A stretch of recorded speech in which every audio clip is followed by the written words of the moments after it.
Hello everyone, good morning and welcome back to Elixir Friday Coffee, where we are introducing services and tools which were developed at the Elixir Czech Republic infrastructure.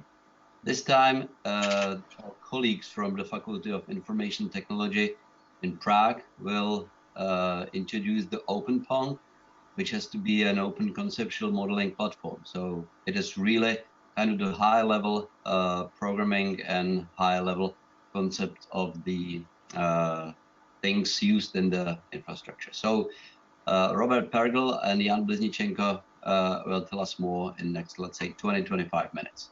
Robert, floor is yours. Thank you, Jiří. Good morning, everybody. My name is Robert Pergl, and I'm from Czech Technical University in Prague, Faculty of Information Technology. And I am a project coordinator of OpenPonk that I will present to you here today together with my colleague Jan Blizničenko, the lead developer. So we will tell you a little bit about motivation, why the tool was created, its brief overview. We will show you 3 case studies of its use and then navigate you where you can learn something more if you get interested. So conceptual modeling is in the name and also in the core of what OpenPonk does. Just a brief explanation of what we see as a conceptual modeling. In our Center for Conceptual Modeling and Implementation at our faculty, from where we are, conceptual modeling sometimes is used in a very narrow term for example, modeling UML diagrams or some specific engineering diagrams. But in the end, anything that is expressed in some symbols that represent some concepts from the real world is effectively conceptual modeling. So you probably met conceptual modeling many times, and you are meeting it every day. And such artifacts, such as, for example, the subway lines diagram, is also a conceptual model. The conceptualization is of the stations and their connections between them. Chemistry diagrams, electric engineering diagrams, architecture, also football schemas, music notes. These are all examples of what is can be characterized as conceptual model. And each of these notations is produced by some tools that are used for that. Sometimes they are more advanced and more directed. Sometimes they are just simple drawing tools. And this is where OpenPonk calls itself the open platform, because in OpenPonk you can define your own notations and you can use it to draw diagrams and also do some smart things about them in whichever notation, whichever domain you wish. I will speak more about its focus and about its features in a few slides. So here are some examples now from the conceptual models that are used in software engineering, for example, and knowledge engineering. These are structural conceptual models and behavioral conceptual models, and they present the typical examples of conceptual models used in engineering fields that are probably close to you.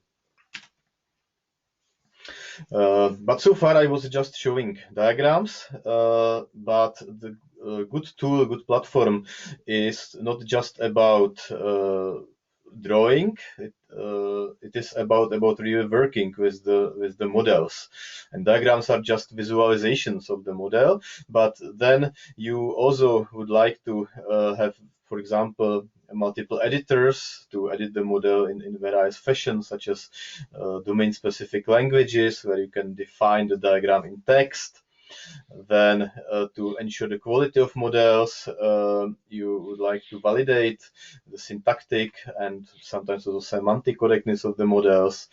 You may like to do simulations over models, and then of course also you may want to export models into, for example, code, or you may want to transform them between one another and all these things. So in the end, what you need is not just a drawing tool, because it's just for the visual presentation, but you need a toolbox that enables you to effectively work with your conceptual models. As for the existing approaches that you can use, the tools that you can either use specialized modeling tools that are usually tailored for specific notations and use cases, such as computer-aided software engineering. They are usually effective in UI for modeling, but they are limited usually with extensibility and moldability. Then there are meta-modeling tools that are focused on this extensibility of notations and functions, but they are usually not optimized for day-to-day use, and also they let you just that deep. You cannot just program anything that you want in them. So the third option is doing a tool from the scratch that you need for your notation, where you have maximal control. But in the end, it's a huge work when you need to solve a lot of challenges, and unless you really have very big resources, you will fail in many aspects. So from this context came OpenPonk. So first, what does OpenPonk actually mean? So Ponk, what is it? If you Google, then you find in Wikipedia that is either immature sorghum grains, so some seeds, or in the Urban Dictionary, you see it's a Jewish Brooklyn, New York slang for marijuana and illegal usage of this substance. So neither of this is related to conceptual modeling much, right? But the third one is correct, and this is Czech word for workbench. Ponk is workbench. So OpenPonk means like open workbench, where you have these tools and place where you can elaborate on your models. So what is focus on OpenPonk? It is meant to be both for end users, meaning the analysts doing the models, and meta-modelers and programmers who prepare the notations and algorithms to work with. Its focus is approachability in both respects, and in the architecture, it means making it simple. Sorry, making it clear. And also what's very unique is live feedback driven platform, where you can like talk with your models in real time. Then we offer some established notations that Jan will speak about, and it's simple to make new ones. But please note that simple doesn't mean easy.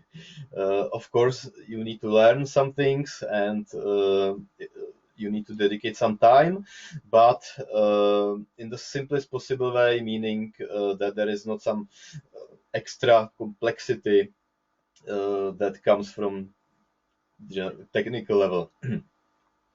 And it's again simple to develop functionalities over models. Jan will also speak about them. And the technical stack that is used is Pergl, which is a pure object-oriented programming language and a powerful environment in one. So it's like a sort of object-oriented virtual machine, which enables this live feedback and talking to your models. And the language itself is very, very simple.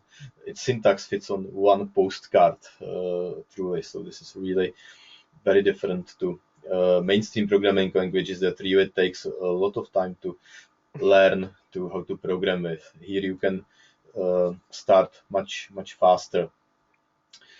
Okay, so now I give the floor to Jan, who will tell you more about overview of OpenPonk and its architecture.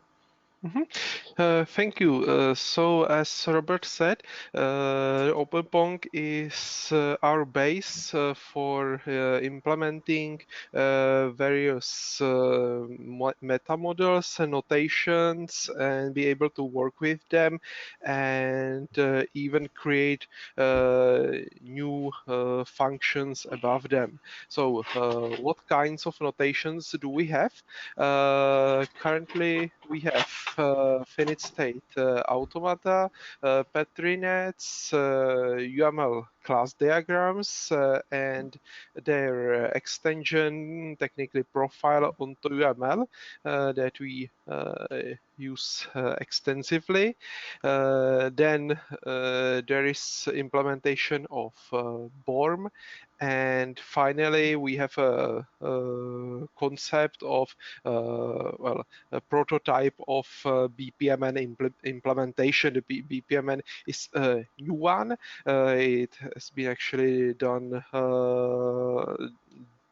finished this year by a student, so even a single student can start working on something so complex as implementation of BPMN. So that's really nice, I think. Okay, and regarding UML, there is the interesting thing that the UML itself is kind of self-contained. It's not dependent on the OpenPonk itself. So and it's generated from the specification itself.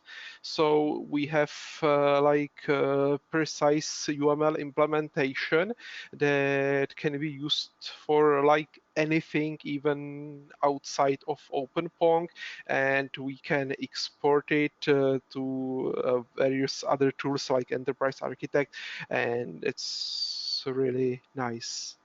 Okay, so give me next slide, please.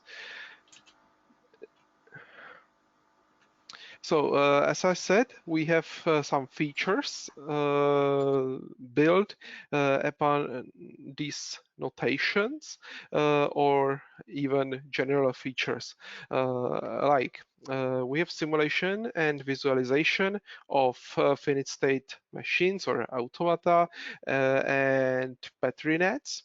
So it's not just a drawing tool. You can actually do something with it, and the tool knows the semantics of these models. Of course, once it knows its semantics, you can have validations. So it checks what kinds of elements can be connected to one another and things like that. And we have wall verification extension for our onto UML diagrams. As I said, onto UML is the profile, or we can say extension of UML. And we have also custom exports for several of these models. There were also DSLs and things like that. So if you take a look at both of the sites I've talked about before, so we have notations and we have features, and this is an example of the UML and Petri nets and their relation to core of the OpenPonk. So we have the OpenPonk itself, its core, so it provides all the basic UI functions and everything you need. The OpenPonk itself does not understand any of these notations. So you have to implement each of those notations. So, for example, let's look at the Petri nets. There is a simulation framework which is a feature extension of OpenPonk. It's optional. By default, OpenPonk loads without this tool for simulations. Then there is the Petri nets meta model. It can be split into separate package if we want, so it's not directly related to the OpenPonk itself. And then there is the final implementation of the Petri nets with its notation and its like visual modeling features, and it uses this simulation framework and its core meta model. Then there is the UML. As I said, that it's nice that the UML meta model is also completely separate from the OpenPonk core, so it can be used separately for any other project. It can be imported, exported from various tools. Then there is the onto UML profile for the UML, and the UML class diagram editor, which is also once again the support for the visual part, for the diagramming part, uses this UML meta model and of course the core of the OpenPonk. So if you want to work with UML in OpenPonk, you download this UML class diagram editor plugin, and above both of these, the Onto UML and UML class diagram editor, you have a feature extension that's Onto UML validations. So it's able to fully understand the Onto UML model, and it tells you whether there's something wrong with it, like you have some weird types of stuff, and it can show you visually in the diagram editor. And of course you can choose what do you want, what do you need. You can load everything there is, or you can download a pre-built package with everything, but you can selectively load just for example the core, the UML and the UML class diagram editor, and you don't have to care about the onto UML and the validations. So regarding the working with diagrams, so the diagram engine and generally, if I put it from another perspective, whenever we want some new notation and meta model to be implemented, the main focus is on implementing this MVC based these MVC based layers. So you need to have the model. The model can be completely, as I said already like 5 times, can be completely independent from the OpenPonk itself. There is currently just a single requirement on the model, and that's everything has to have some kind of ID. It's necessary for the tool to make these connections, and then you can build anything upon it. Okay, so since we have this base for like anything we need. Well, of course, not everything, but so far it worked pretty well in several cases, and there were even some extensions of the, well, not just extensions of the OpenPonk itself. We have also tools that use the OpenPonk core for like even different approach. For example, this is a prototype tool for live visual modeling with Kendrick. Kendrick is epidemiology modeling tool. So this is the prototype for like UI for it, because currently they have no graphical user interface above their models and functions, and this actually uses the OpenPonk at its core. It actually uses like two parts of OpenPonk on each side, and they communicate with each another. So you are modeling on the left side, and you can see the results on the right side. Okay, and currently that's the work on that are on hold, but we are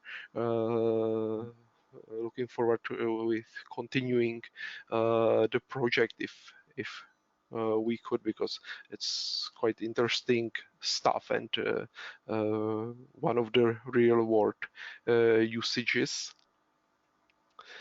Okay. And that's everything from me, and back to Robert. Thank you, Jan.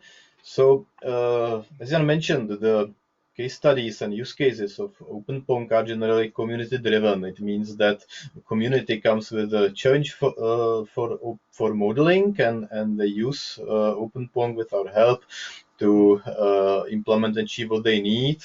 So the first case study that was present by Jan was in collaboration with French Institute, and unfortunately, after the prototype was done, they didn't follow up on that, so it just remained as a prototype, which is pity. But there are, of course, priorities everywhere.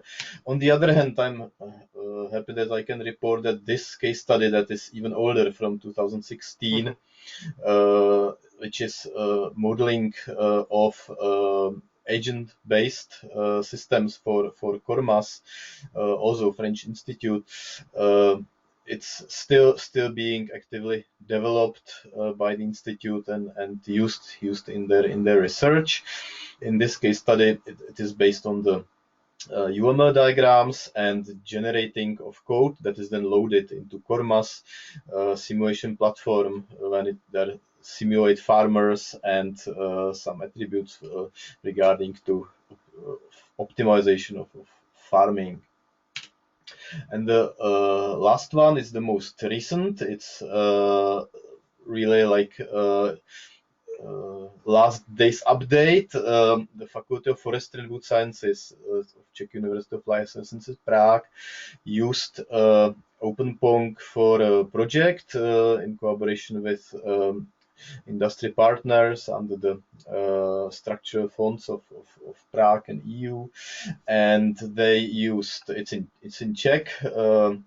And they used OntoUML to model ontological models of forestry, so such things as forests and animals and the woods and these things, and hunting, and they made the conceptual models that are used for knowledge-based platform, data platform, where they can visualize the relations between entities, and they also develop together with their partners artificial intelligence engine that is able to answer questions such as, is there some logical logical relation between two terms and what is this logical relation. So if you are interested in OpenPonk and want to learn more, there is the webpage of OpenPonk and also the page of our research group, where we also have you have also a list of publications about OpenPonk. It's a desktop application that is, we offer ready-to-use builds for Windows and Linux platforms, but it can be also used under Mac. And you can either use the ready build for example, UML or BPMN, or there is build which contains all of the packages that we currently support internally. Or you can just start with Pharo and load the packages as in a modular way, as Jan explained. So thank you very much for your attention, and I would like to stress that we are driven by community needs and by community use cases. Without them, OpenPonk is just a platform. So if you are interested and have possibly use case where OpenPonk may help you, please contact us. We will be happy to talk with you and make a project together where we can help you achieve your needs. Also, thanks for the funding that is now supported by ELIXIR LM project and also internal funding of the faculty. Thank you very much. Okay, I don't know if you can hear me because my computer got frozen. Can you hear me? So yes, thank you very much, Robert, and thank you to both of you for the interesting lecture. I'm looking on the chat, so the only question is mine. So how the OpenPonk can be useful for people working with life science data, or is there any existing application on a problem from this field already? Did you get any requests from the users? So from the life science, generally these are like all the case studies here I selected from the life science. We have also some case studies that are, for example, computer engineering or software engineering driven, but these are the examples. Here, for example, you can do modeling of epidemiological models. Here they do simulation of based on some data they provide, and then they are able to simulate it. And the last one, it was the data platform. So generally, what these use cases have in common is that you use OpenPonk to make models, either structural in these cases, or it can be also behavioral models. And then you use these models to do your job on the data that you need. Be it simulation, be it generation of some other format, or you use it in a software that you are developing, and it really depends on the needs. So generally, you use OpenPonk to model your problem, and then use it to support you in whatever other need you have in the project.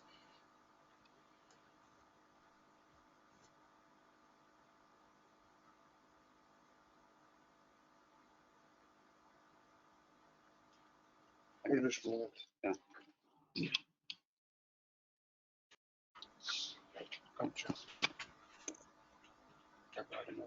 Okay, so if there is no other question, sorry, my computer really got frozen. So thank you very much to both of you, and I hope that the people from the, let's say, bioinformatics field will approach you soon with a conceptual resolution or solution for their problems. Thank you very much, and see you next Friday.